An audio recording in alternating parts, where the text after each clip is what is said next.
Can you double recipes? Well, the answer is yes, you can. You can double recipes, but in a lot of cases, you have to pay extra attention to certain items. For example, dry ingredients like flour and sugar can usually be doubled without any issues. Wet ingredients like water and milk can usually be doubled without any issues. And it's the same with eggs. They can usually be doubled without any problems. But the special attention has to be paid to ingredients like your leavening, such as baking powder and yeast. Sometimes when you double those ingredients, there's too much of the active agent, and you get the problem with over-rising.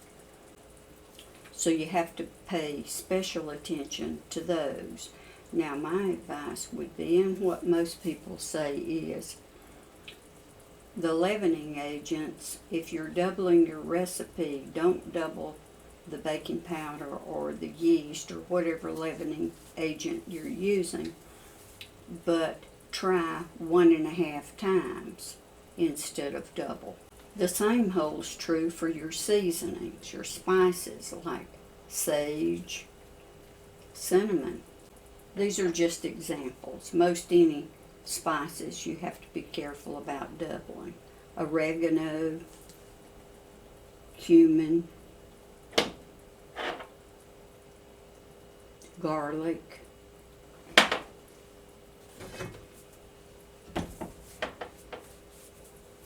and even salt and black pepper. So like your leavening agents, the recommended amount for doubling recipes is to use 1.5 times of your spices and your leavening agents.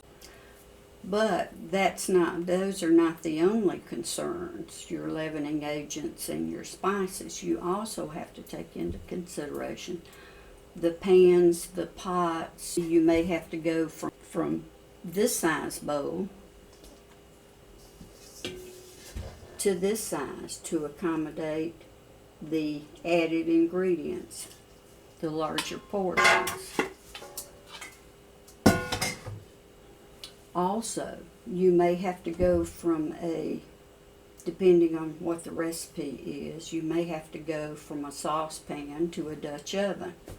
Or if you're making breads of any sort, quick breads or a loaf of bread, whatever, you may have to go from one loaf pan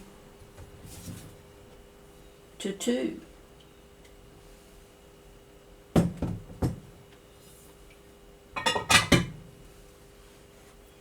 And the other major concern besides the spices, the leavening agents, and your equipment that you're using is the time, the baking time, cooking time.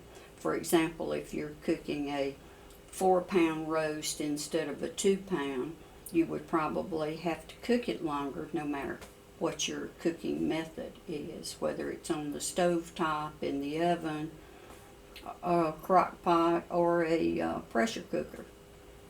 Either way, you would need to add some time. And as far as breads or any baked goods, my recommendation is to start checking at the normal time that it takes for one loaf or one casserole or whatever to cook, and you continue checking for doneness every 10 to 15 minutes until whatever you're cooking is done. So, can you double recipes? Well, yes, you can, but you have to pay close attention to certain ingredients and items that you're using for making those doubled recipes. I hope this helps, and thanks for stopping by.